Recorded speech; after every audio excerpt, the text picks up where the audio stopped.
নমস্কার, শুভ সন্ধ্যা। শুভ সন্ধ্যা। আজ আমাদের অডিও কই? আজ আমাদের সাথে, আজ আমাদের লাইভটা কোথায় হচ্ছে এটা একটা নতুন ব্যাপার। সেটা হলো আজ আমাদের আলোর জাদুকর প্রতাপ দাশগুপ্তর সেকেন্ড এলইডি এক্সিবিশন, যেটা গতকাল থেকে শুরু হয়েছে আর্ট হাইভে। আজ আর্ট হাইভে আমরা কফি উইথ জেডি প্রোগ্রামটা ওখান থেকে করছি।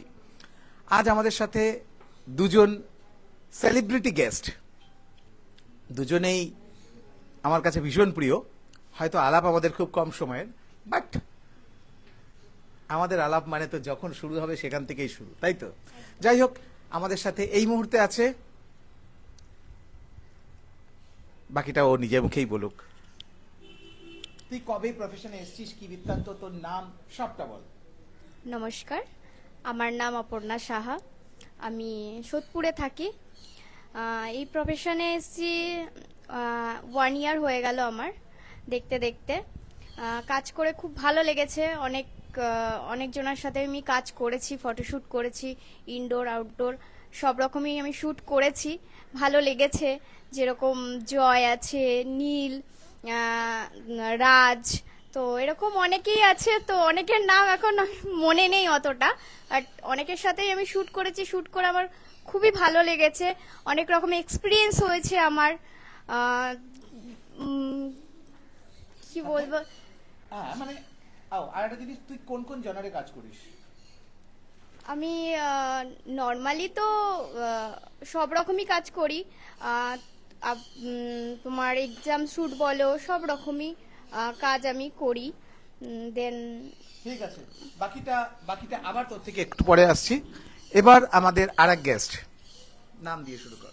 নমস্কার, আমি শ্রেয়া। আজকে আমি ফার্স্ট অফ অল জেডিদার সাথে ফার্স্ট টাইম দেখা হচ্ছে না, এর আগেও দেখা হয়েছে, অ্যান্ড খুব ভালো এক্সপিরিয়েন্স ছিল। উনি যেরকম কোয়েশ্চেন করছে যে আমি মডেল ইন্ডাস্ট্রিতে কবে থেকে এসেছি, তো ইটস বিন 1 ইয়ার, 1 বছরের বেশি হয়ে গেছে আমার কাজ করছি আমি। আমার খুব অদ্ভুতভাবে শ্যুটটা স্টার্ট হয়েছিল। আমি সেন্ট্রাল পার্কে আমার দিদির সাথে ঘুরতে গেছিলাম, তখন একটা ফটোগ্রাফার আমাকে দেখেছিল। তো তখন আমাকে বললো যে আমরা ইউটিউবে ভিডিও শ্যুট করি। তো আমি ফার্স্ট টাইমে ভাবছিলাম যে কিরকম হবে না হবে, তারপর দেখলাম যে না, ট্রাই করাই যায়। লাইফে কিছু না কিছু ইউনিক করা আমার মনে হয় সবসময় বেটার। আর আমি লাইফে সবসময় ডিফারেন্ট ডিফারেন্ট জিনিস ট্রাই করতে খুব ভালোবাসি। ডিফারেন্ট প্রফেশন হোক বা ডিফারেন্ট মানুষজন হোক, কালচার হোক, সব ধরনের। তো এখান থেকে আমাদের অভিজ্ঞতাটাও বাড়ে। তো আমি প্রচন্ড আগে কনফিডেন্স লেস ছিলাম। একটা টাইমে লাইক লোকের সাথে কথা বলতেও আমার কিরকম একটা দ্বিধা বোধ করতাম। তো মডেলিং থেকে আমি একটা জিনিস খুব ভালো বুঝতে পেরেছি, সেটা হচ্ছে কনফিডেন্স। ক্যামেরার সামনে হোক, ক্যামেরার বাইরে হোক, এটা আমার প্রচন্ড গ্রো হয়েছে যখন আমি ক্যামেরার সামনে নিজেকে ফেস করছি। যে কোনো ড্রেস পরে, যে কোনো আউটফিট পরে যখন আমি সেটাতে পোজ করছি, তো নিজের মধ্যে থেকে সেই কনফিডেন্সটা ডেভেলপ করা স্টার্ট করেছে। তো এখন আমি যেই পজিশনে আছি, আমি একটা কনফিডেন্ট অ্যাজ আ পার্সন হিসেবে, as women I am a confident. And thanks to this industry, যেটা আমি পজিটিভ সাইড বলবো, যে আমাকে অনেকটা হেল্প করেছে, অনেকটা। লাইক একটা টাইম ছিল যেখানে আমি লোকের সাথে কথা বলতেও ভয় পেতাম, বা ভাবতাম এতগুলো লোক আছে, ওকে আমি অন্য সাইডে গিয়ে বসবো। তো একটা হয় না ইন্ট্রোভার্টেড পার্সোনালিটি, সেটাকে আমি অনেকটা আউটকাম করতে পেরেছি। আর প্রচন্ড কনফিডেন্স ফিল করি লাইফে এখন, রেগুলার লাইফে। এটাই আমাদের প্রফেশন, এটাই আমাদের প্রফেশন আমাদেরকে শেখায় যে আমরা এসছি শুধু কাজ করতে না, আমাদের কাজটাই হলো এটা, আমরা মানুষকে আনন্দ দিতে এসছি। আমাদের সৌন্দর্য দিয়ে, আমাদের কথাবার্তা দিয়ে আমরা উল্টো দিকের মানুষকে আনন্দ দিই, তাই তো? আনন্দ প্রদান করাটাই হচ্ছে আমাদের প্রফেশনের মূল মন্ত্র। বাট আমরা মানুষকে আনন্দ দিই মানে যত কষ্টই আমাদের মনের ভেতর থাক, সেটা আমাদের মুখে রিফ্লেক্ট করে। হাসি মুখে জয় করে ওটাকে নিয়ে এগিয়ে যেতে আমরা বেশি পছন্দ করি। এবার জিজ্ঞেস করছি তোকে, সেটা হলো মিষ্টিকে। আচ্ছা মিষ্টি, তোর সঙ্গে আমার আলাপ কিভাবে? তোমার সাথে আমার আলাপ বসন্ত উৎসবে। এই ফার্স্ট টাইম, মানে বসন্ত উৎসবে গিয়ে, আমি আগেও বসন্ত উৎসবে গেছি, তখন তোমার সাথে আলাপ হয়নি। তো এইবারে 2026-এর বসন্ত উৎসবে গিয়ে তোমার সাথে আমার আলাপ হয়েছে। সত্যি মানুষটা খুবই ভালো মানুষ, আমার খুব ভালো লেগেছে ফার্স্ট টাইম তার সাথে আলাপ করে।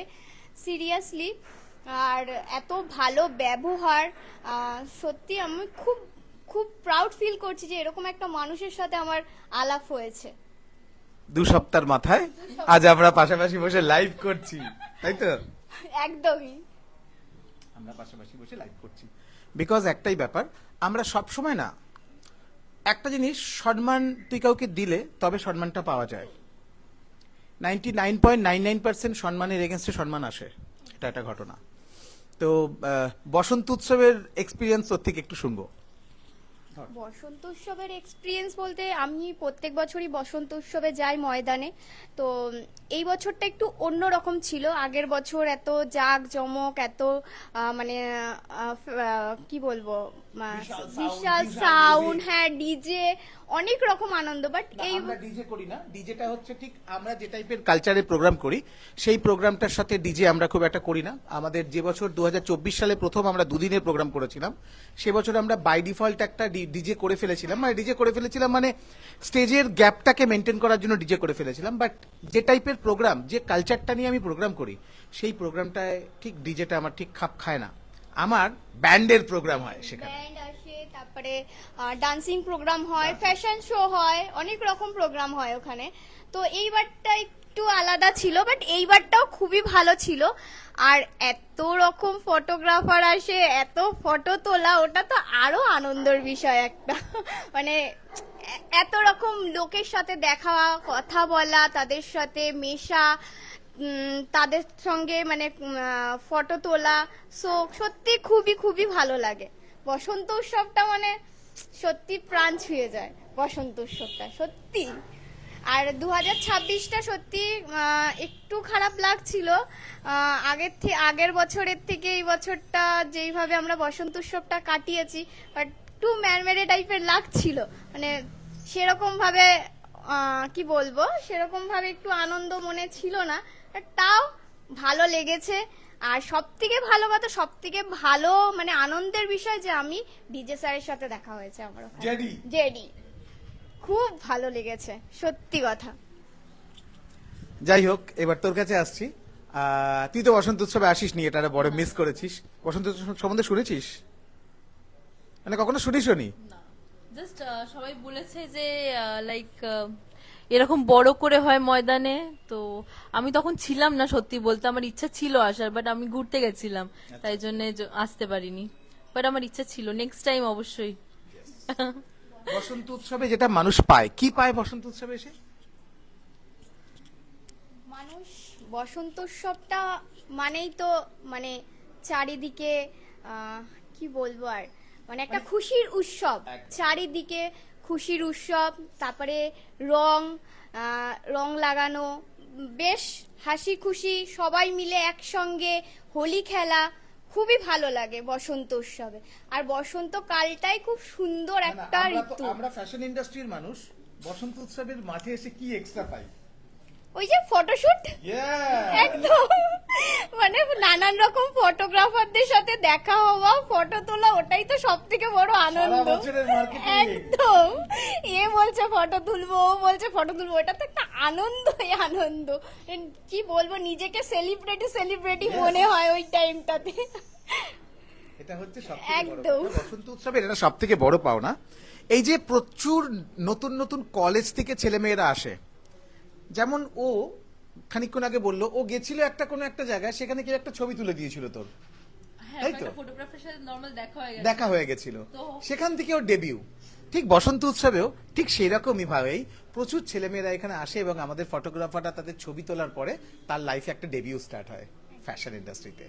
আচ্ছা, তোর এই যে কাজ, এই যে তোর স্টোরিটা, কিভাবে তুই এলি, এটা একটু ইলাবোরেটলি বল। মানে যেটা ফার্স্ট থেকে বলবো, তাই তো? 2025-এ জানুয়ারিতে আমি সেন্ট্রাল পার্কে আমার দিদির সাথে ঘুরতে গেছিলাম। তো খুব ইন্টারেস্টিং জিনিস, আমরা ওখানে জাস্ট নর্মাল, দিদির সাথে কে ঘুরতে যায়? আমি ছবিটাই তুলতে গেছিলাম। মেন কথা ছবি ভিডিও এগুলোই তো তোলে, বলো। যাই হোক, তো নর্মালি ওখানে একটা দেখলাম যে ইউটিউব চ্যানেলে একটা শুট হচ্ছিল। তো ওখানে সিদ্ধার্থ বলে একজন আছেন ফটোগ্রাফার, উনি আমাকে দেখলেন, বললেন যে আমরা এরকম ইউটিউব চ্যানেলে শুট করি, ভিডিও শুট হয় আর ছবিও তুলি। তো আমি ভাবলাম যে আমার দিদি বলছিল যে কি হবে না হবে, আর আমার মানে ইন্টারেস্ট তো ছিলই আগের থেকে, বাট আমি জানতাম না কিভাবে কি করতে হয়। তো ভাবলাম যে না, একবার ট্রাই করে দেখা যাক। তারপর থেকে প্রচুর কাজ করেছি 2025-এ। ইভেন 2025-এ আমি একটা জিনিস লক্ষ্য করেছি যে সব জায়গায় মানে যে কোনো ইন্ডাস্ট্রিতে খারাপ অ্যান্ড ভালো দুটো বোথ মিলিয়ে থাকে। তো আমরা সবসময় খারাপ দিকটাকেই নোটিস করি, বাট আমি ইভেন অনেক মডেলের নামও এখন বলবো যে আমার মানে সত্যি বলতে অনেকটা হেল্পফুল, যেটা হচ্ছে শ্বেতা ভট্টাচার্য, সীমার ক্যান্ডি নামে অনেককে চেনে। She is very helpful women, like no jealousy. First কথা, কোনো জেলেসি নেই ওর মধ্যে, মানে মানে নিজের কম্পিটিশনও ভাবে না, কাউকে কিরম করে হেল্প করতে হয় সবসময় এটাই। আর ওর থ্রু দিয়েও আমি কাজ পেয়েছি, মিথ্যা কথা বলবো না। আর খুব ভালো অ্যাজ আ ফ্রেন্ডও আছে আমার। ও বাদে এই ডিসেম্বরেই একটা র্যাম্প শো আমি করেছি, যেটা তোমার কি ছিল, x creation, face of the year something. তো ওখানে সমনা বলে একটা মডেল আছে যে আমার ভালো ফ্রেন্ডও হয়, জোসিফিন সমনা। তো ও আমাকে বলল যে ও পেজেন্টে নাম দিয়েছিল, তো আমাকে বলল তুই একবার ট্রাই তো কর নে বাবা, সবসময় লাইফে ভয় ভয় কেন পিছনে চলে যাস। তো বললাম ঠিক আছে। তো সেখানেও আমি রানওয়েটায় নাম দিয়েছিলাম, তো ও পেজেন্টে ছিলাম, আমি রানওয়েতে ছিলাম।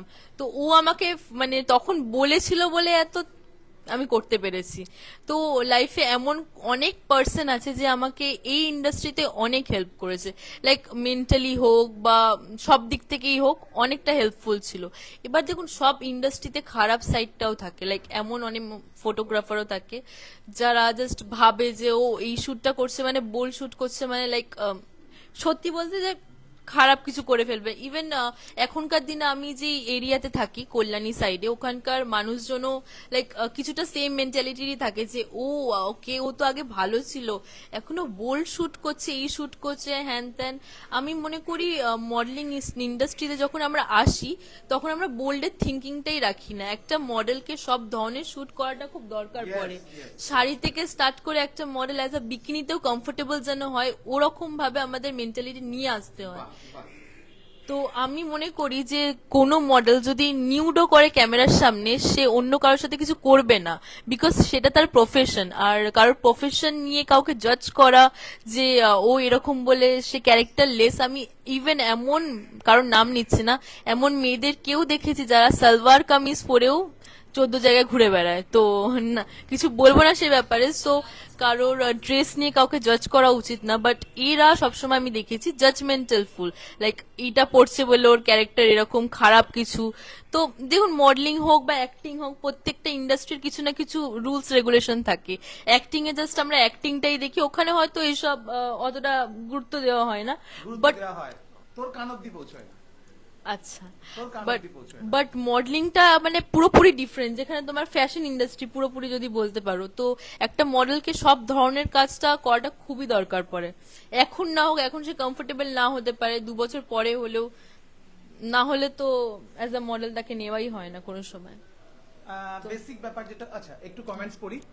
কমেন্টসটা হলো অঞ্জলি ঠাকুর। অঞ্জলি ঠাকুর তোদের কেউ? অঞ্জলি ঠাকুর আমাদেরকে লাভ সাইন দিয়েছে, হাই অঞ্জলি। রঞ্জন প্রামাণিক আমাদের একজন ভালো বন্ধু, সে আমাদের গুড ইভিনিং লিখেছে, গুড ইভিনিং রঞ্জন। আর্য প্রতিম আমার একটা প্রিয় ফটোগ্রাফার বাচ্চা, প্রণাম নেবেন স্যার, অবশ্যই ভালো থাকিস। পায়েল দেবনাথ, এও একজন আমার ভীষণ পরিচিত এবং ভীষণ ভালো একজন মানুষ, সাথে একজন ব্যাংকার, সাথে জুরি, জাজ, অলসো এ হট মডেল। সে লিখেছে, আমার ফার্স্ট এবার বসন্ত উৎসব ছিল, ফাটাফাটি এক্সপিরিয়েন্স ছিল। আর সত্যি প্রতাপ স্যার ও খিরাইতে আমাকে ওনার ক্যালেন্ডারে চান্স দিয়েছিলেন। সত্যি আপনারা দুজন stars of this Galaxy. Yes, আমাদের কাজই হচ্ছে আমরা মানুষকে খুঁজে বার করি, খুঁজে বার করে তাদেরকে ফ্রন্ট লাইনে নিয়ে আসি, এটাই আমাদের কাজ। তোর মধ্যে সেরকম ব্যাপার ছিল, যে কারণেই প্রতাপ দাশগুপ্তর চোখে তুই এসছিস।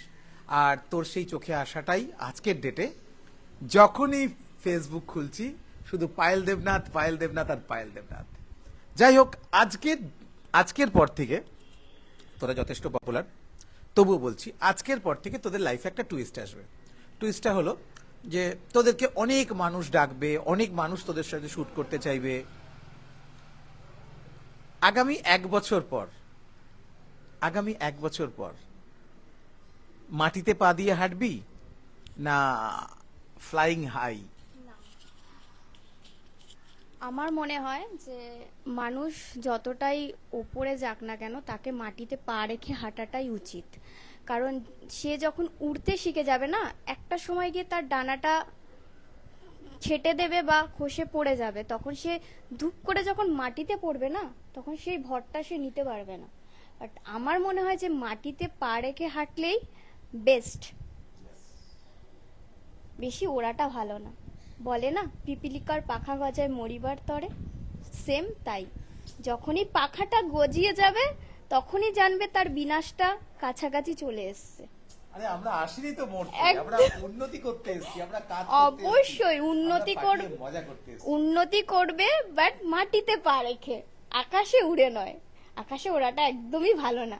হাওয়া দিয়ে কোন দিকে নিয়ে ফেলে দেবে তার কোনো ঠিক ঠিকানা থাকবে না। তার থেকে বাবা আমি পা রেখে মাটিতেই হাঁটি, অসুবিধা কি আছে? Thank you. সেম প্রশ্ন তোর কাছেই রইল।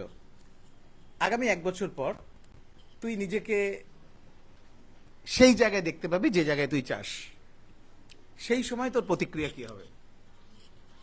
আমি প্রচন্ড লাইক এমনিতেও আমি নিজের তারিফ করব না, বাট আমি চেষ্টা করি লাইক সবার সাথে একটা ভালো রিলেশন মেনটেন করা সব সময়ের জন্য।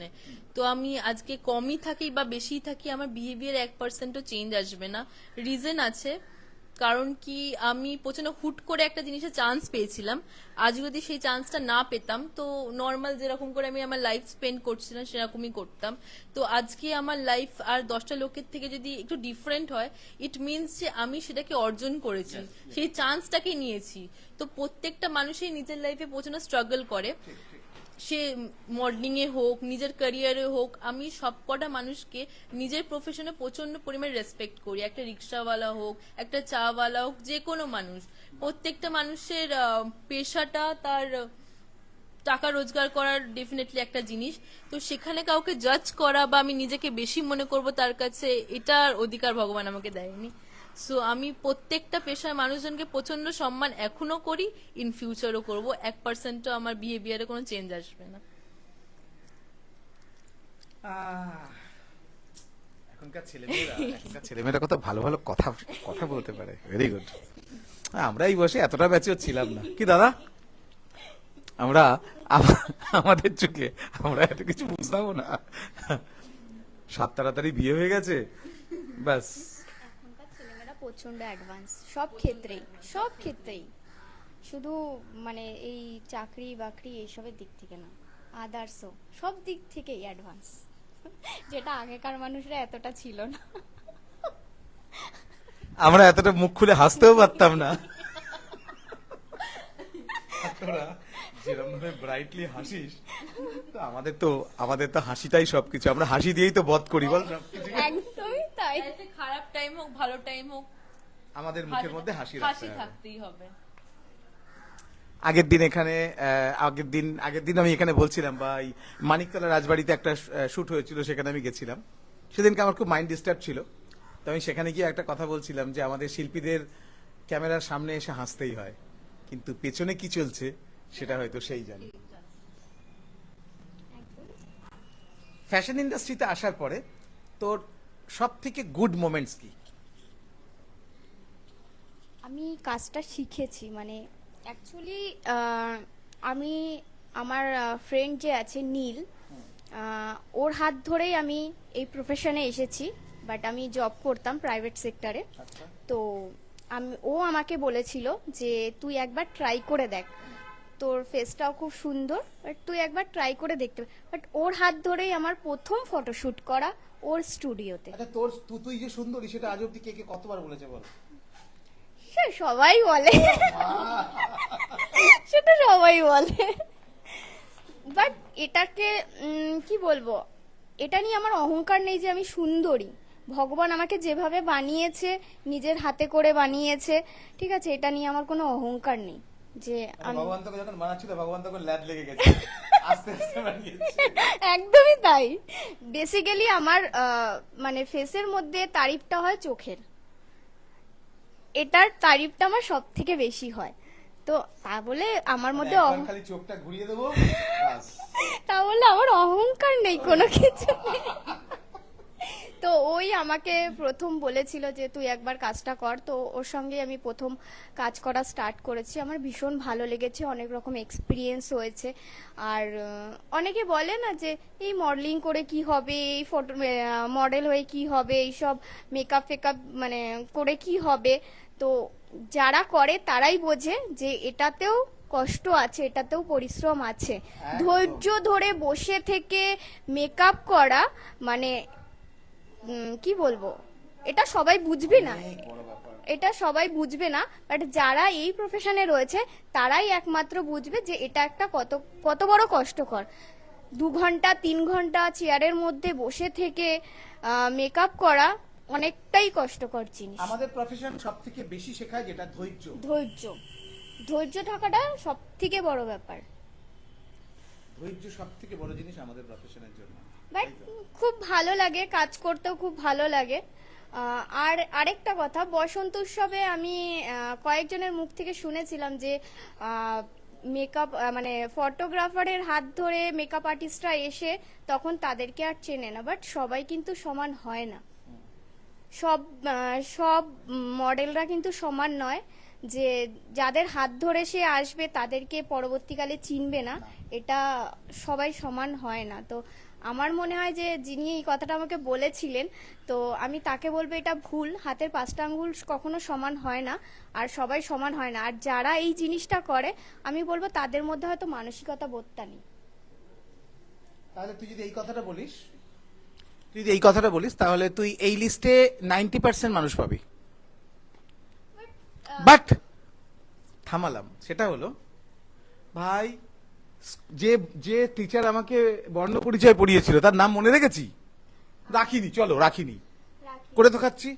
যে স্কুলের হেড স্যার আমাকে আজকে মাধ্যমিক পাশ করিয়েছিল, ক্লাস 5-এ আমাকে পাশ করিয়েছিল, সেই টিচারের নাম আমি মনে রেখেছি না? সারা বছরে কবার তাকে মনে করি। টিচার দিন ডেট দিন মনে পড়লেও পড়ে, বাকি সময় মনে পড়ে না। তার কিছু এসে যায় না। আর কিছু এসে যায় না, কিন্তু তাও মনে রাখাটা উচিত যে আমি যার হাত ধরে যার কাছে পড়ে আমি মাধ্যমিক পরীক্ষা দিয়েছি, বা যার হাত ধরে আমি মানে এই মডেল লাইনে এসেছি, তাকে line, it's a profession. Profession, তো তাকে অন্তত আমার মনে হয় যে মনে রাখা উচিত। আমার মনে হয় এটা, যেটা উচিত আমরা সেই জিনিসগুলোই কম করি। But আমার মনে হয় এটা, তার জন্য আমি বললাম।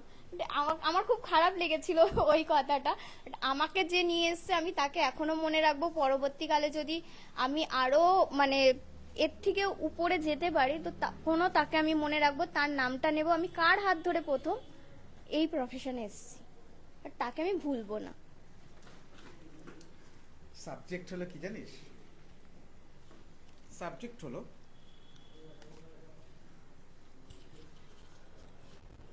প্রতিটা মানুষের জীবনে ওঠার সিঁড়িতে প্রচুর কিছু আসে, সফলতা অসফলতা খারাপ ভালো সবকিছু আসে, তার মধ্যে থেকেই তো আমাদের এগিয়ে যেতে হয়। আমাদের অনেক ফটোগ্রাফারের মধ্যে বা অনেক অর্গানাইজারের মধ্যে অনেক এই ব্যাপারটা নিয়ে অনেক ক্ষোভ আছে। সেই ক্ষোভটা আমার মধ্যেও একটা ছিল যে আজ আমি 2014 সাল যখন আমার 40 বছর বয়স ছিল, তখন আমি একটা জগৎ তৈরি করেছি। আমি অনেক মানুষকে আজকে তৈরি করেছি, তারা তো আজকে আমাকে পাত্তাও দেয় না। তো ভাই, তারা যদি আমাকে পাত্তা না দেয় তাহলে আমার লস কোথায়? নিজের লাভটাও তো ভাবতে হবে, নিজের লসটাও তো ভাবতে হবে যে আমার লসটা কোথায়। তারা আমাকে পাত্তা দেয় না, কিন্তু তারা জীবনে যা যা করবে, সেই ফটোগ্রাফারটা জীবনে যত টাকা রোজগার করবে, যত ভালো কিছু করবে, তার 0.0001% ব্লেসিংস ওনার তরফ থেকে আমরা পাবো। এটা হচ্ছে এলআইসির এজেন্টের কনসেপ্ট। যে ফটোগ্রাফার তোকে আজকে হাতে করে তুলেছে, তুই যদি তার নাম নাও মনে রাখিস, তুই জীবনে যত টাকা রোজগার করবি, যত ভালো ভালো কাজ করবি, সে তার যে ব্লেসিংসটা, সেই ব্লেসিংস এর কোনো একটা পার্ট সে পাবে। পাবে। সুতরাং আমাদের মনে রাখা দিয়ে কিচ্ছু এসে যায় না। আমি জীবনে কত মানুষের বিয়ে দিয়েছি কোনো ঠিক ঠিকানা নেই। তারা সুখে আছে, তারা বিদেশে আছে, তারা তারা অস্ট্রেলিয়ার মতন জায়গায় তারা রয়েছে। তাদের সঙ্গে যদি আমার যোগাযোগ না থাকে, তার যদি আমার যোগাযোগ না মনে আস্তে আস্তে আস্তে লাইফ চলছে করে, তাহলে তাদের তাদের কোনো নেগেটিভ কিছু না। কিন্তু তাও তো একটা সময় গিয়ে মনে পড়বে যে হ্যাঁ এই মানুষটার হাত ধরে আমি এখানে এসেছি, বা এই মানুষটা আমার বিয়ে দিয়েছে, বা এই মানুষটার জন্য আমি এতটা এগিয়ে গেছি লাইফে। একটা সময় হলেও তো মনে পড়ে, আমার পরে, আমি বাকিদেরটা জানি না, বাট আমার পরে। তা আমি এত কাজ করেছি, বাট আমি সব সময় বলেছি যে আমি এই মানুষটার হাত ধরে এসেছি। ও আমার বন্ধু হয়, স্কুল ফ্রেন্ড, একসাথে পড়াশুনো করেছি। তো ও আজকে এই প্রফেশনে, আমি ওই প্রফেশনে। তো ওর স্টুডিওতেই প্রথম স্টার্ট করেছি। তো ওকে আমি ভুলবো না কোনোদিনও, মানে যতই ওপরে যায় না কেন, বাট ওর নামটা আমার অলওয়েজ থাকবে কি হ্যাঁ এই মানুষটার জন্যই আমি এখানে এসেছি। নামটা বল। নীল। ও নীল, নীল, নীল, আচ্ছা আচ্ছা আচ্ছা। জানি না আমি এই নীলকে চিনি কিনা। মানে কোথায় থাকে ও? ও আমাদের ওখানেই থাকে। সোদপুরে? হ্যাঁ, সোদপুরেই থাকে। আমি চিনি না, হতে পারে না সেরকম খুব একটা। চিনি তো সবাইকেই। সে আমাকে চেনে কি? হ্যাঁ মনে হয় চেনে। মানে বসন্ত উৎসবে এসেছিল কি? না না না, বসন্ত আসেনি? উৎসবে আসেন। ও এখন এই ফটোশুট এইগুলো নিয়ে নিজের স্টুডিও করেছে, এখন ওই নিয়েই ব্যস্ত। আচ্ছা, আমি তোকে যে প্রশ্নটা করেছি, যে প্রশ্নটা তুই স্কিপ করে গেছিস, প্রশ্নটা বুঝতে পারিসনি। সেটা হলো ফ্যাশন ইন্ডাস্ট্রিতে আসার পরে তোর গুড মোমেন্টস, মানে কোনো একটা মোমেন্ট, যে মোমেন্টসটা খুব চেয়ারফুল হয়েছিলি, খুব আনন্দ পেয়েছিলি, খুব মজা পেয়েছিলি, wow it's that that that that that types, সেরাম টাইপের কিছু। বাট এটা তুই স্ট্যান্ড বাইতে রাখ, ওকে আমি জিজ্ঞেস করে নিই। বল। Same question. একদম। ফার্স্ট কথা, যখন ফ্যাশন ইন্ডাস্ট্রিতে আমি এসেছিলাম 2025 জানুয়ারিতে, তো good moments in the sense, আমার লাইফে এরকম অনেক মোমেন্টস এসেছিল যেটা আমার গুড মনে হয়েছে। তো আমি সেরকম কয়েকটা মোমেন্টস শেয়ার করব। ফার্স্ট হচ্ছে, এখানে আমি নতুন নতুন লোকেদের সাথে জানতে পেরেছি, চিনতে পেরেছি, নিউ নিউ ফটোগ্রাফারের সাথে কাজ করেছি। বিভিন্ন টাইপের কাজ, শাড়ি থেকে স্টার্ট করে, ওয়েস্টার্ন থেকে স্টার্ট করে, এক্সপ্রেশন দেওয়া, অনেক অনেক টাইপের জিনিস আমি শিখতে পেরেছি। আর যদি গুড মোমেন্টস বলা হয়, খুব বেস্ট লাইফের আমার ছিল 2025-এ, যখন আমি সোমনাদির থ্রুতে ওই পেজেন্টের নাম দিই, এক্স ক্রিয়েশনে, গ্ল্যাম ফেসে। তখন আমি ওখান থেকে একটা ক্রাউন পেয়েছিলাম, মিস গর্জিয়াস নামে। তো সেটা আমি জাস্ট সোমনাদিকে বলবো যে ও আমাকে পেজেন্টের নাম দিয়েছিল যে তুই রানওয়েটা কর। তো আমি ওর জন্য কনফিডেন্সটা পেয়েছি, আর আমি সেই ক্রাউনটাকে নিয়ে বাড়িতে আসতে পেরেছি। যখন আমি পেজেন্টের নাম দিয়েছিলাম, তখন ওই ক্রাউনটাকে নিয়ে বাড়িতে আসতে পেরেছি। ও পেয়েছিল মোস্ট আইকনিক আইস এর একটা, আর আমি পেয়েছিলাম মিস গর্জিয়াস ফেস। তো ওইটা একটা বেস্ট ছিল, যখন লাইক সবাই এরকম ক্ল্যাপিং করছে, আমি চলছি, তখন সবাই দেখছে, ফটোগ্রাফাররা পিকচার তুলছে। তো আমার লাইফে একটা, যেটা আমি বললাম ফার্স্টের দিকে, যে কনফিডেন্স অনেকটাই লো ছিল একটা টাইমে, সেই কনফিডেন্সটা আমি সেই দিনকে বিল্ড আপ করতে পেরেছি। যে যখন সেই কনফিডেন্সটা আমি সেদিনকে পুরোপুরি বিল্ড আপ করতে পেরেছি, যখন আমার সামনে অজস্র লোক দাঁড়িয়েছিল, ফটোগ্রাফার্স দাঁড়িয়েছিল, প্লাস যারা যারা মডেল তাদের ফ্যামিলি মেম্বার্সরাও এসেছিল। আমার ফ্যামিলি মেম্বার্স আসেনি, বাট স্টিল সবাই দাঁড়িয়েছিল, ক্ল্যাপিং করছিল, দেখছিল, পিকচার তুলছিল। বেস্টে, আমার লাইফের বেস্টে সেদিনকে, 24 যখন আমি সোমনাদির থ্রুতে এসেছিলাম প্রেজেন্টে। আর যদি সরি, আমি মাঝখান থেকে বলছি। তো 2025-এ যদি আমি বলি, নর্মাল শুট করেছিলাম অরিজিৎ, ওর একটা ফটোগ্রাফি পেজ আছে, শাগনিক ক্রিয়েশন। তো ও আমাকে বলেছে, তখন আমি না মানে এই লাইনেই ছিলাম না, ইন্ডাস্ট্রিতে ওকে, এই ইন্ডাস্ট্রিতেই ছিলাম না, পুরো একটা ডিফারেন্ট। তো ও আমাকে বলে ডিফারেন্স করতে থাকো। তো সবসময় সাপোর্টিভ ছিল অ্যাজ আ ফটোগ্রাফার। এখনো আমাকে বলে যে শ্রেয়া, তুমি আগে যেরকম ছিলে এখন অনেকটাই তুমি প্রফেশনালি করো, পোজ জানতে পারো, এক্সপ্রেশন আগের থেকে অনেকটাই বেটার হয়। তো মডেলিং ইন্ডাস্ট্রিতে তো মেনটা এটাই লাগে যে এক্সপ্রেশন। যেমন আমরা একটা কথা বলছি, আজকে আমি বিকিনি পরে একটা আলাদা এক্সপ্রেশন দেবো, শাড়ি পরে একটা ডিফারেন্ট এক্সপ্রেশন দেবো, ওয়েস্টার্ন পরে একটা ডিফারেন্ট, ব্রাইডাল লুক করে একটা ডিফারেন্ট, লেহেঙ্গা পরে একটা ডিফারেন্ট। প্রত্যেকটা লুকে আমাদের ডিফারেন্ট এক্সপ্রেশন থাকবে, ডিফারেন্ট অঙ্গভঙ্গি থাকবে, ডিফারেন্ট পোজ থাকবে। প্রত্যেকটা জিনিস ডিফারেন্ট থাকবে। তো এই জিনিসটা একমাত্র মডেলিং ছাড়া আর কিছু শেখাতে পারে না। লোকে ইন্ডাস্ট্রিটাকে বলে যে আমি হয়তো আমার টাইম ওয়েস্ট করছি, এখন এই জায়গায় দাঁড়িয়ে আমি অন্য কিছু করতে পারি। তো আমি মনে করি লাইফে কোনো জিনিস পেতে গেলে একটু স্ট্রাগল তো লাগবেই।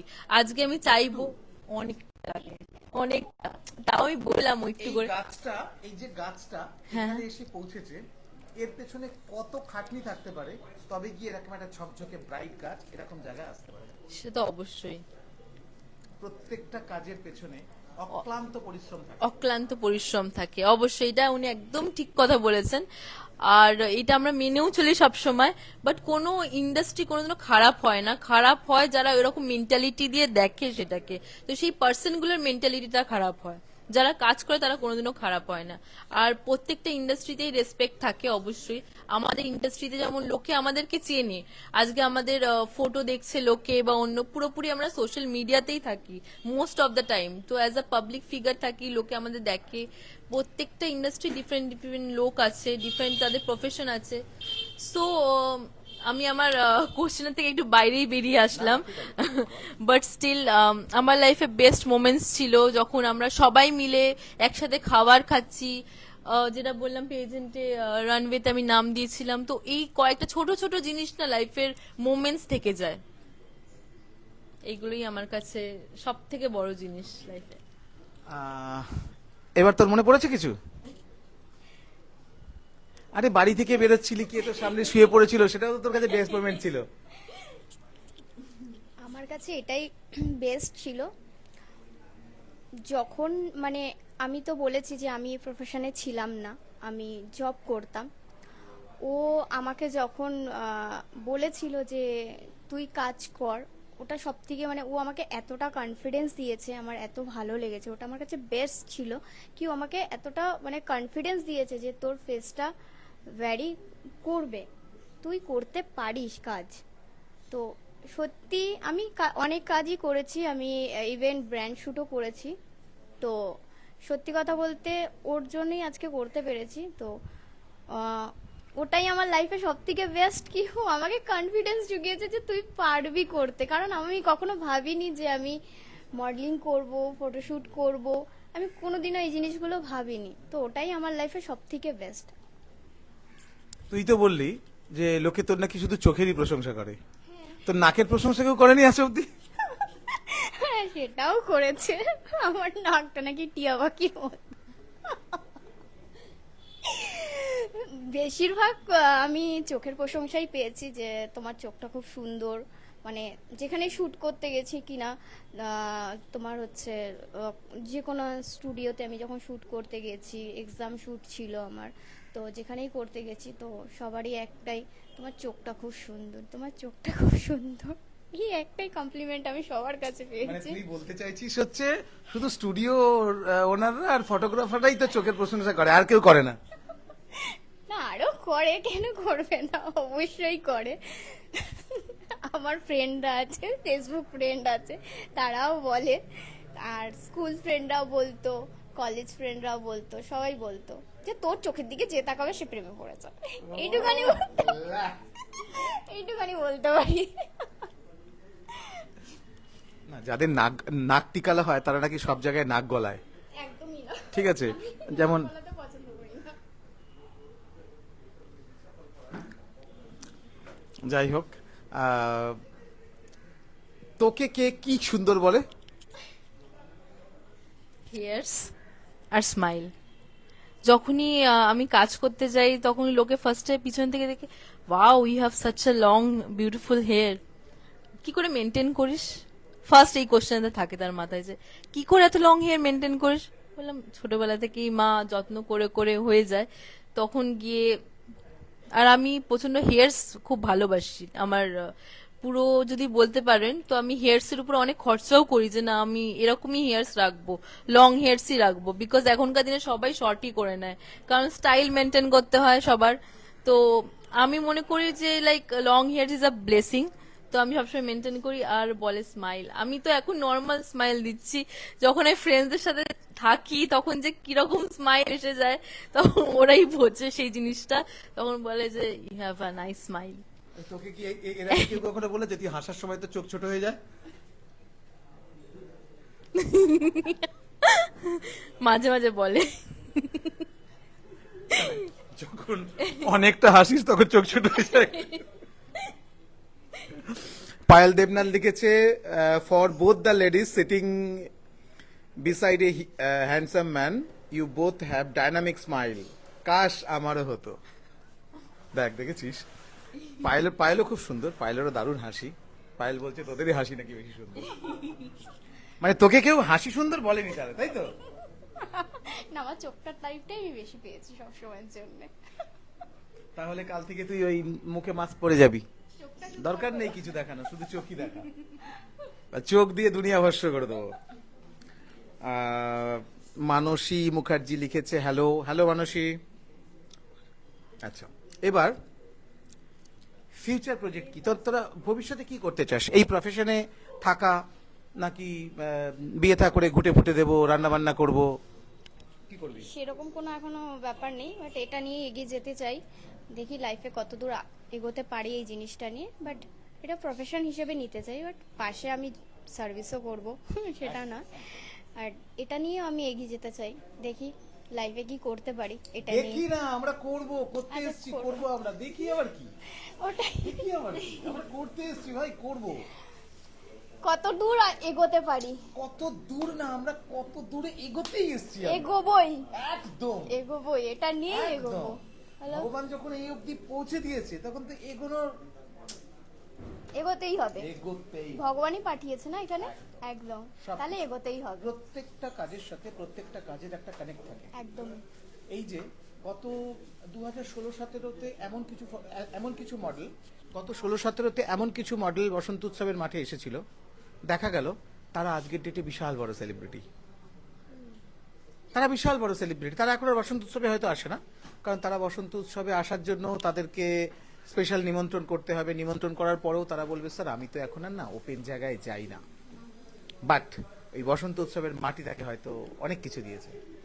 ঠিক সেরকমই সবকিছুর মধ্যেই ভালো খারাপ আছে, যেটা তুই খানিকক্ষণ আগে বলছিলি।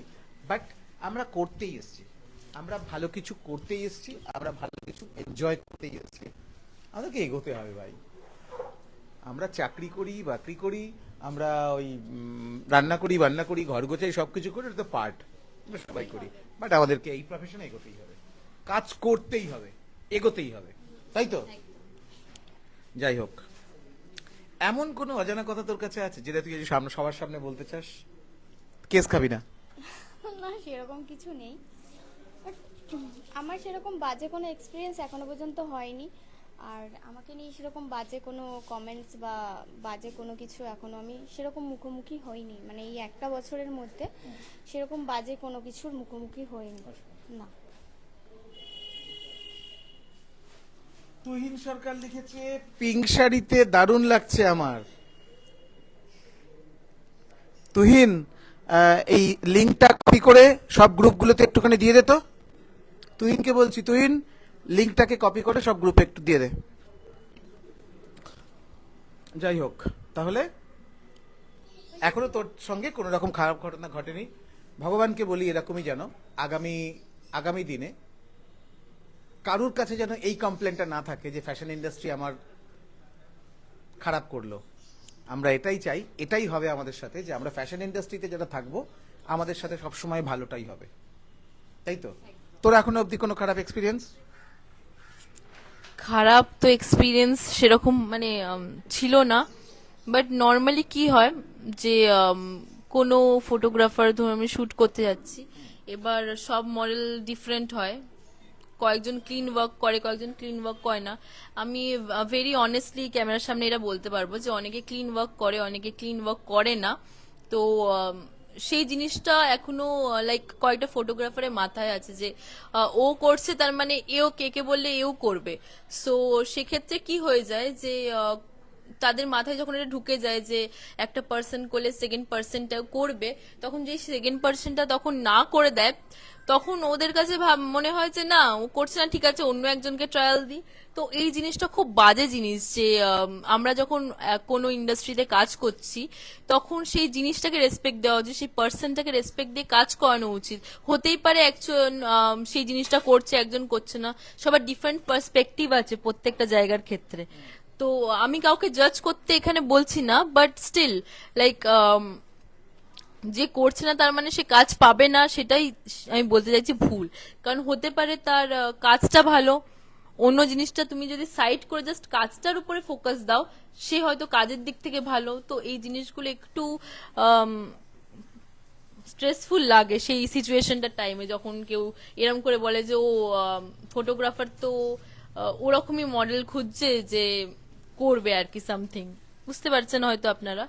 তো এটাই হচ্ছে ব্যাপার, এটা একটা নেগেটিভ সাইড আমি বলতে পারি মডেলিং ইন্ডাস্ট্রিতে, যেটা অনেকে মনেও করে, আর এটা কিছুটা হলেও হয়তো সত্যি। কারণ এখনকার দিনে দাঁড়িয়ে এগুলো বলা প্রচন্ড ইজি হয়ে যায়, নট ইভেন ফটোগ্রাফার্স, ইভেন আমি দেখেছি আমি যখন পিকচার পোস্ট করি, আমি কিন্তু খুব বোল্ড বলবো না, আমি শাড়ি আর ওয়েস্টার্নের মধ্যে আমি শুট করি বেশিরভাগ টাইমে, বা ওয়ান পিস হয়ে গেল, শর্ট স্কার্ট এরকম, তার বেশি আমি বোল্ড বা কিছু করি না। বাট সেক্ষেত্রে দাঁড়িয়েও লাইক লোকের কমেন্ট এরকম আসে, ওকে ও এরকম শুট করছে মানে তো অন্য কিছু করছে। আমি তাদের উদ্দেশ্যেই বলতে চাই যে একটা মানুষে যদি শর্ট ড্রেস পরে বা কোথাও ঘোরাঘুরি করে বা পিকচার শুট করে, that doesn't mean that she is characterless or something, it's because of her profession, যার জন্য সেটা করছে। সো সব জিনিসকেই রেসপেক্ট দেওয়া উচিত, আর প্রত্যেকটা মানুষকেই আপনাদের রেসপেক্ট দেওয়া উচিত যে সেই কাজটা করছে মানে কিছু খারাপ কাজ করছে না, আজকে তার ফ্যামিলি সাপোর্ট করেছে বলেই সেই কাজটা করতে পেরেছে। আর আমাকে যদি 10 জন এই কথাটা বলে না, লাইক তুই তো আগে ভালো ছিলিস, যে এইসব লাইনে ছিলিস না, ভালোভাবে জব করতিস এন্ড অল দ্যাট, তাদের যে লোকটা ওই কথাটা বলবে, লাইন যেই বলবে তাকে একদম তার ঘাড়ের উপর উঠে ধুমধাম মেরে দিবি, বলে এটা লাইন না, এটা প্রফেশন। প্রফেশন। আর সেকেন্ড হচ্ছে যে যখনই কেউ আমাকে এটা বলতে আসে তার মুখে আমি একটা কথাই বলি যে আমার মা আমার বাবা মানে আমার ফ্যামিলি জানে যে আমি মডেলিং এ কাজ করি, তারা ইভেন আমার শুটও দেখে, তাদের কোনো যদি আপত্তি না থাকে, আপনাদের এত প্রবলেম কিসের হচ্ছে?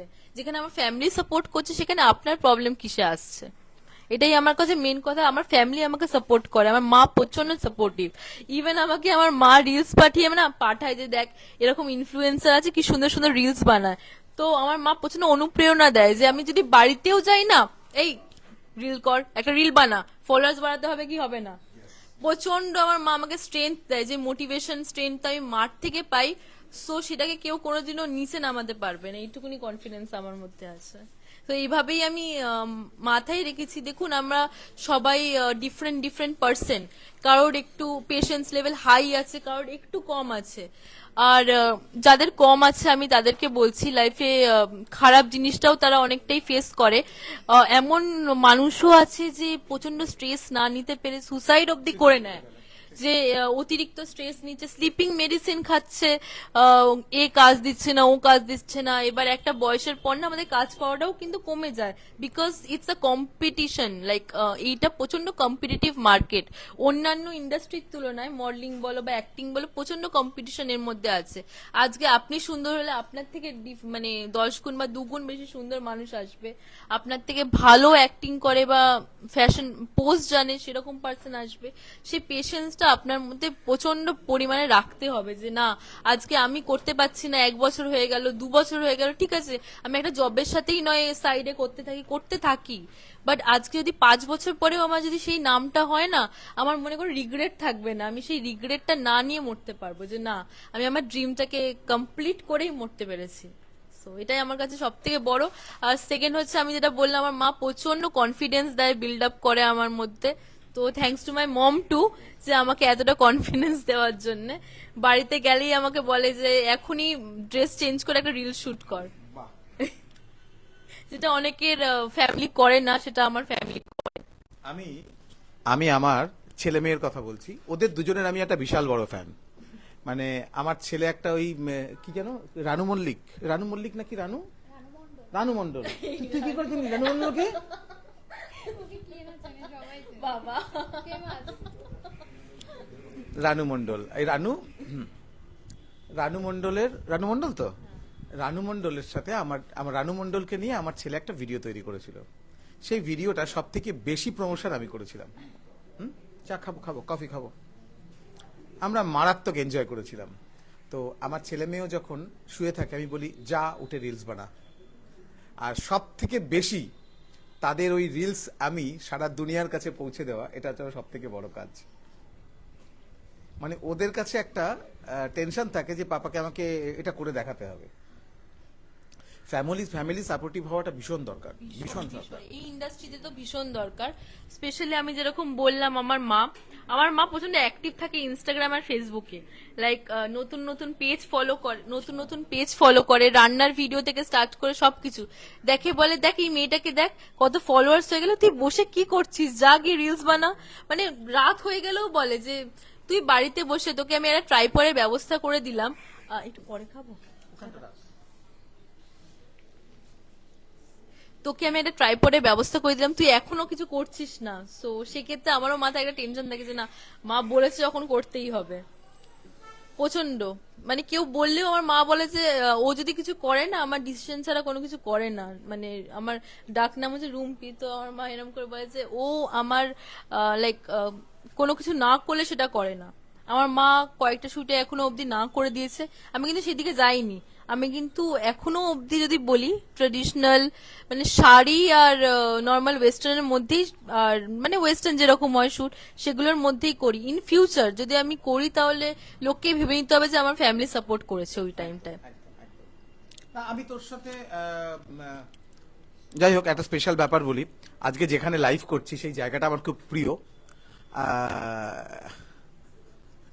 সত্যি তো আমার উল্টো দিকে যারা বসে আছে, এতগুলো ভারী মানুষের সামনে বসে লাইভটা করা এটা অনেক বড় ব্যাপার আমার কাছে একটা। আমার উল্টো দিকে আমার গুরুদেব বসে আছেন প্রতাপ দাশগুপ্ত, তার সুযোগ্য সন্তান, এবং আমাদের বদ্যি ফ্যামিলির এক কথায় স্টার প্রতাপ দাশগুপ্তর ছেলে প্রথম দাশগুপ্ত, সেও রয়েছে। আর সাথে তো আমাদের ইন্দ্র স্যারকে তো সবাই চেনে, ইন্দ্রজিৎ চক্রবর্তী। তো যাই হোক ভালো লাগছে উল্টো দিকে লাইভটা করতে পেরে। যাই হোক, বুঝলেন দাদা, আসার সময় আমি ভাবছিলাম যে ওর তো মুখ থেকে কথাই বেরোচ্ছে না, ও ক্যামেরার সামনে কি বলবে মনে মনে ভাবছিলাম। এখন মিষ্টি ভাব যে আমি কার সাথে বসেছি, তুই দারুণ কথা বলিস, দারুণ কথা বলিস। এটাই তোর কাছে একটা প্রফেশন হওয়ার কথা। তুই যদি ছোট ছোট পডকাস্টিং রিলস তৈরি করিস না, তুই বিশাল ভাইরাল হবি। তোর কাছে ভগবানের দেওয়া সবকিছুই আছে, তোকে শুধু ক্যামেরার সামনে বসে 30 সেকেন্ড 45 সেকেন্ডের একটা রিলস তৈরি করতে হবে। তোকেও একই কথা বললাম, যেটুকু সময় এই যে তুই সাজগোজ করার পরে বাড়িতে গিয়ে বসলি 5 মিনিট রাস্তায় চিন্তা করতে করতে যাবি, অন্য লোকের রিলস কপি করে নিজে খালি নিজের মুখ দিয়ে বলবি। না আমি সত্যি কথা বলতে গেলে না, আমি শুটের পরে যে মেকআপ আর্টিস্ট মেকআপ করে দেয়, সো সেটা আমি বাড়িতে এসে ধুই না, ওটার উপরে আমি বাড়িতে সবাই রিল বানিয়ে তারপরে মেকআপটাকে ধুই। তো ওরা বলে এরকম এনার্জি কোত্থেকে পাস তুই, মানে এরকম এনার্জি কোত্থেকে পাস, সকালবেলা থেকে শুট করে এখন তোর 9টার সময় 10টার সময় বাড়ি পৌঁছাবি, তারপরে গিয়ে আবার রিল শুট করবি। আমি বললাম হয়ে যায়, একদিনের জন্য হয়ে যায়, সেরকম ধৈর্য রাখতে হয় একদিনের জন্য। বেসিক সাবজেক্ট কাজের যে খিদেটা, সেই কাজের খিদেটা থাকতে হয়। ভাই আমার কিছু করতে হবে, পরিবারের মুখে হাসি ফোটাতে হবে, বাবা মা বলবে ওটা আমার মেয়ে, ভাই সেটাই, এটাই ওটা আমার মেয়ে। 4 জন লোক দেখে বলতে পারবে যে আমরা আজকে, মানে যারা নেগেটিভ কথা বলছে তারাই দেবেন ক্ল্যাপিং করছে আজকে। বাবা মারা কিন্তু এটাই চায় জানিস তো, যে আমার নামে সন্তানকে না চিনুক, সন্তানের নামে আমাকে চিনুক, সন্তানের নামে আমাকে চিনুক। এটা কিন্তু বাবা মাকে রিটার্ন দেওয়া অনেক বড় ব্যাপার। তোর পরিবার থেকে কতটা সাপোর্ট করে? আমার মা আমাকে প্রচণ্ড সাপোর্ট করে। বাবার দিক থেকে বাবা যাই না করুক, বাট মাটাকে বাবাকে মানিয়ে গুছিয়ে ঠিক হ্যাঁ করিয়ে নেয়। বাট আমার মাও আমাকে প্রচণ্ড পরিমাণে সাপোর্ট করে। আজকে আমি যে জায়গায় দাঁড়িয়ে রয়েছি, লেখাপড়া সব কিছু, জব, তারপরে এই প্রফেশনে আসা সব কিছু আমার মা সাপোর্ট না হলে আমি কখনোই করতে পারতাম না। আমার মাও লাইফে অনেক কষ্ট করে আমাদেরকে পড়াশুনো শিখিয়েছে সব কিছু, বাট আমার মাও আমাকে প্রচণ্ড পরিমাণে সাপোর্ট করে, বা বাবা অতটা সাপোর্ট করে না, বাট যতটা আমার মা আমাকে সাপোর্ট করে। না, এই ব্যাপারটা আমি বাবা হয়ে বলছি, আমি একটা বাবা হয়ে বলছি যে বাবারা আমাদেরকে সাপোর্ট করে না তা নয়। যে কোনো পরিবারে না একজনের একটু কড়া থাকা, একজনের একটু বেশি শাসন, এটা দরকার আছে। তাতে একটা ভীতি বাচ্চাদের মধ্যে থাকে, যে ভীতিটার জন্য সে কখনো নেগেটিভ কিছু করার সাহস পায় না। আমি আমি আগের দিনের লাইভে বলেছি যে আমার বাবা আমাকে জীবনে কখনো প্রশংসা করেনি, জীবনে কখনো আমার সম্বন্ধে কিছু ভালো বলেনি, কিন্তু কোনো একটা শোতে আমি স্টেজে স্পিচ করছিলাম, আমার বাবা কাউকে একটা বলছে, ওই যে দেখছেন ওটা আমার ছেলে। বাস ওই একটা ওয়ার্ড এখনো কিন্তু আমার মাথার মধ্যে সবসময় ঘোরে। সুতরাং বাবা মায়েদের মধ্যে কেউ একজন এরকম হওয়াটা হয় মানায়, দরকার। আমার মা এই যে লাইভ মানে আমি যে লাইভ করছি, আমি কিছুক্ষণ পরেই মাকে পাঠাবো, মা আবার শেয়ার করবে সেই লাইভটা, মানে আমাদের আত্মীয় টাত্মীয় যারা আছে তাদের মধ্যে শেয়ার করবে, তারপরে আমাকে বলবে ভালো হয়েছে। তো আমার মাও খুব একটা বেশি তারিফ করে না যে মেয়ে কি করছে না করছে, বাট আমি জানি আমার সামনে হয়তো করে না, পিঠ পিছনে লোককে মুখ শুনিয়ে দেয়, যখন নেগেটিভ কোনো কথা বলতে আসে তখন সেটা শুনিয়ে দেয়, বিকজ আমার মা প্রচন্ড সাপোর্টিভ আমাকে নিয়ে।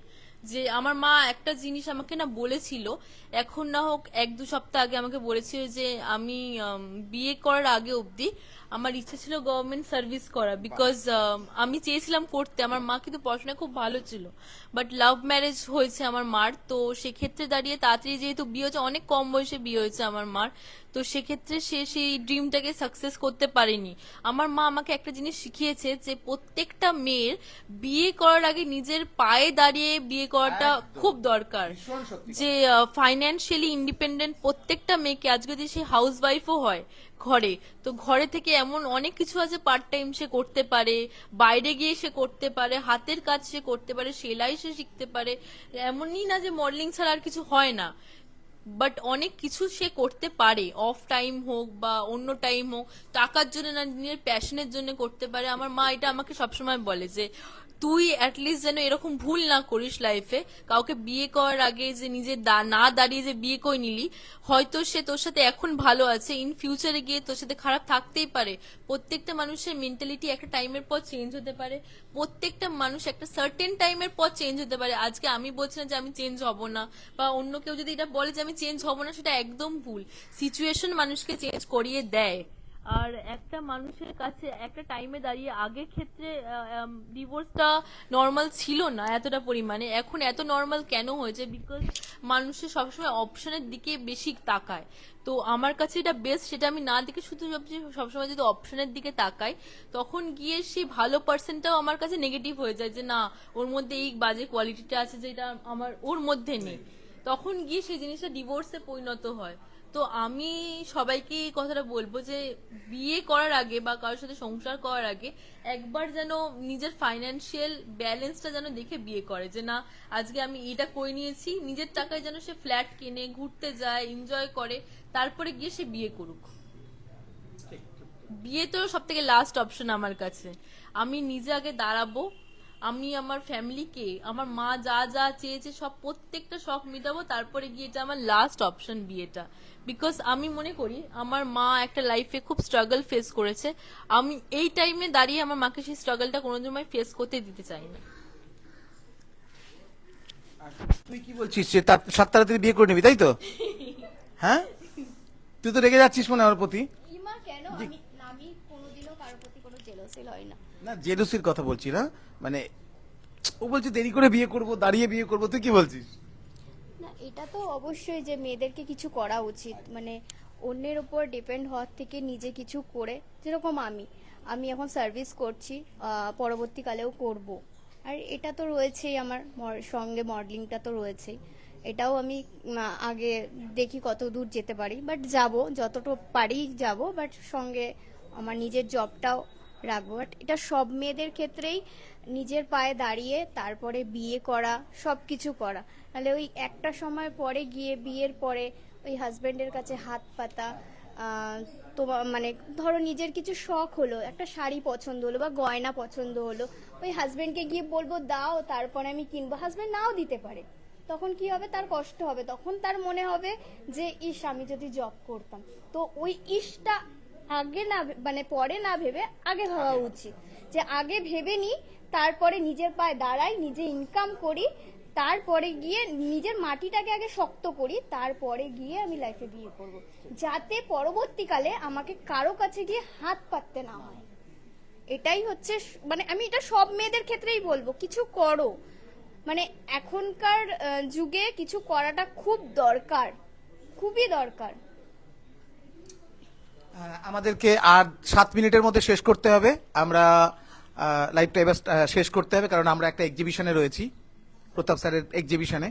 তো আমরা এবার সবাই মিলে আমাদের ক্যামেরা সবার সাথে একটা ছোট্ট ইন্ট্রোডাকশন করে তারপরে আমরা আমাদের লাইভটা শেষ করব। চল দাদা,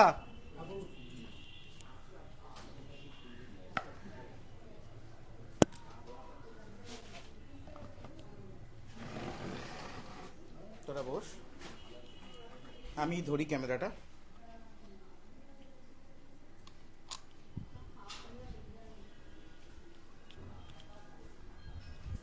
দাদা, ভেতরে নেটওয়ার্কের জন্য ঢুকলাম না, সেটা হলো আপনার এক্সিবিশন নিয়ে আপনি কিছু বলুন। এটা আপনার একটা ইচ্ছের মধ্যে ছিল আপনার প্রথমে, যে এই লাইভটা এখানে হওয়া, সেই ব্যাপারে একটু কিছু জানবো আপনার থেকে। ভালো লাগছে খুব যে লাইভটা এখানে হলো আজকে বা চলছে এখনো, কিন্তু খারাপ লাগার জায়গা একটাই, এখন আর আমি কাউকে বলতে পারছি না যে এখানে এসে লাইভ মানে এক্সিবিশনটা দেখার জন্য। এই এক্সিবিশনটা তো অন্যরকমের। তা যাই হোক, নেক্সট টাইম। এক্সিবিশনটা আমরা ভেতরে গিয়ে দেখবো, একটু বাইরে সবার সঙ্গে একটুখানি এক ঝটকায় কথা বলে নিয়ে তারপরে আমরা এক্সিবিশনটা ভেতরে দেখব। ওকে।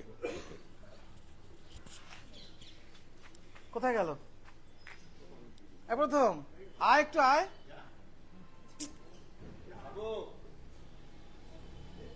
যাই হোক, ভেতরে একটুখানি ছবিগুলো দেখাই। যাই হোক, লাইভ শেষ করার আগে আমি ক্যামেরার উল্টো দিকে, লাইভ শেষ করার আগে 1 মিনিটে নতুন যারা এই প্রফেশনে আসবে তাদেরকে কি বলবি?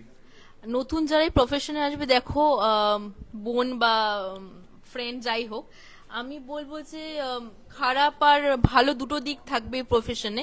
সো মেন্টালি তোমাকে স্ট্রং হতে হবে যে কোনো কাজ করার আগে। তাড়াতাড়ি ভেঙে পড়লে চলবে না। আজকে তুমি কাজ পাচ্ছ, কালকে দাঁড়িয়ে সেই কাজটা নাও পেতে পারো। কিছু টাইম খারাপ যাবে, কিছু টাইম ভালো যাবে। সো হতে পারে উঠে আসবো। ওকে। সো খারাপ টাইমটাকে তুমি যদি না ভেবে যে এটা ভাবো যে আমার একটা ড্রিম আছে, সেটাকে আমি সাকসেস করব, তখন গিয়ে সেটা কিন্তু সাকসেসফুল দাঁড়াবে। তো আজকে যদি আমরা ভাবি যে আমি মডেলিং ইন্ডাস্ট্রিতে করতে চাই, তো আমার মাথায় একটা জিনিসই থাকবে যে আজকে থেকে আমি স্টার্ট করছি, নেক্সট 10 ইয়ার্স এর মধ্যে আমাকে একটা জায়গা করে নিতে হবে মডেলিং ইন্ডাস্ট্রিতে। তুই ফ্যাশন ইন্ডাস্ট্রির ছেলে মেয়েদেরকে, আমাদের নতুন ফিউচার প্রজন্মকে তুই কি বলবি? আমি সবাইকে এটাই বলবো, যে দিদি বলো, বোন বলো বা বন্ধু বলো, সবাইকে বলছি যে কেউ ভেবো না মানে এটা খুব খারাপ একটা প্রফেশন। এটা খুবই ভালো, যেইভাবে নেবে তার কাছে সেরকম, ঠিক আছে? এটাও খুব একটা ভালো প্রফেশন। তো তোমরা ভয় না পেয়ে এগিয়ে আসো সবাই, এটাতে তোমরা যোগদান করো, দেখবে যে তোমাদেরও খুব ভালো লাগবে। প্রথম প্রথম হয়তো একটু একটু মানে মন মানে হচ্ছে নার্ভাস হবে, বাট যখন কাজ করতে স্টার্ট করবে তখন তোমাদের কনফিডেন্স লেভেলটা অনেকটাই বেড়ে যাবে। তো আমি বলবো যে কেউ ভয় পেও না, যদি কারো ইচ্ছে থাকে, কেউ যদি করতে চাও তো তোমরা স্টার্ট করো, জিনিসটা স্টার্ট করো। দেখো সবাই তো সবকিছু শিখে আসে না, এখানে এই পৃথিবীতে এসেই সবাইকে সবকিছু শিখতে হয়।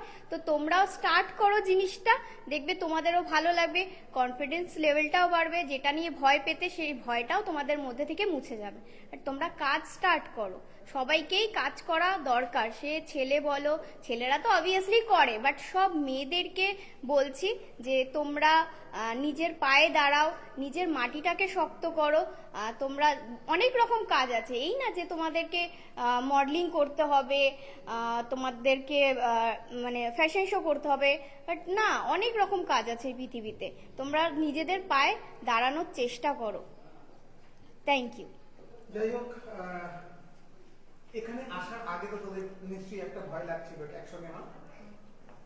এখানে আসার আগে তো তোরা তো প্রথম পডকাস্টিং করছিস, আবার সেটা লাইভ, একদম। তো একটা ঘাবড়াহট তো হচ্ছিল, বাট এখন তোদের কি মনে হচ্ছে সেটা বল। সেরকম কোনো ভয় লাগছিল না, কারণ ভয় পাওয়ার, যেই জিনিস তুমি ভয় নিয়ে করবে সেই জিনিসে জয় করতে পারবে না। যেটা তোমার ভয় লাগবে না, নিজের কনফিডেন্স থাকবে কি হ্যাঁ আমি এটা করতে পারবো, তো তোমাদের ভয় সেই জিনিসটা হবে না। হ্যাঁ, আমি একটু বলি মাঝখান থেকে। আমি তো আসার সময় জাস্ট জিজ্ঞেস করছিলাম কি কি কোশ্চেন জিজ্ঞেস করবে, আমি তাতে রিমাইন্ড করে নিতাম, বাট আমি এসে নিজের থেকেই বলতে পারছি কথা, লাইক কি করে হচ্ছে আমি জানি না, বাট আমি বলতে পারছি। প্রচন্ড ইন্টারেস্টিং জিনিস। একটা লাস্ট আমি কথা বলবো, এটা বলে আমি শেষ করবো আমারটা। বলবো যে যারা মডেলিং করতে চাইছো, এটা ভেবে এসো না যে তোমাকে শুট করতে হবে, জাস্ট পোজ দেবে আর করে যাবে। প্রত্যেকটা কাজে কিন্তু হার্ড ওয়ার্ক থাকে। মডেলিং মানে এটা না যে খুব আরামের জব তুমি করছো, প্রত্যেকটা কাজে হার্ড ওয়ার্ক থাকবে। আজকে তুমি একটা চেঞ্জ করছো, একটা টাইমে তুমি যখন কোনো ভালো জায়গায় কাজ করবে বা কোনো এজেন্সি বলো বা অন্য কোনো জায়গায় কাজ করবে, তখন গিয়ে একটা চেঞ্জের জায়গায় তোমাকে 7খানা 10খানা 12খানা চেঞ্জ করতে হবে। সেই হার্ড ওয়ার্কটা যদি রাখতে পারো আর সেই পেশেন্সটা যদি থাকতে পারে নিজের মধ্যে, তাহলে এই ইন্ডাস্ট্রি তোমার জন্য বেস্ট।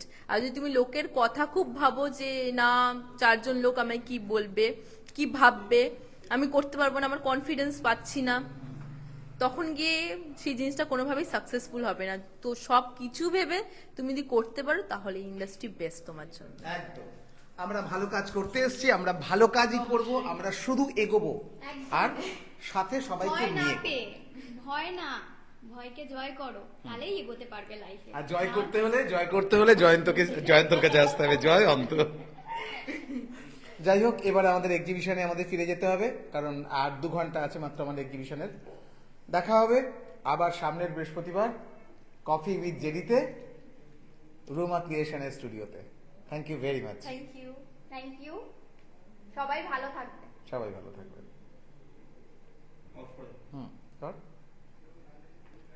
করেছিস?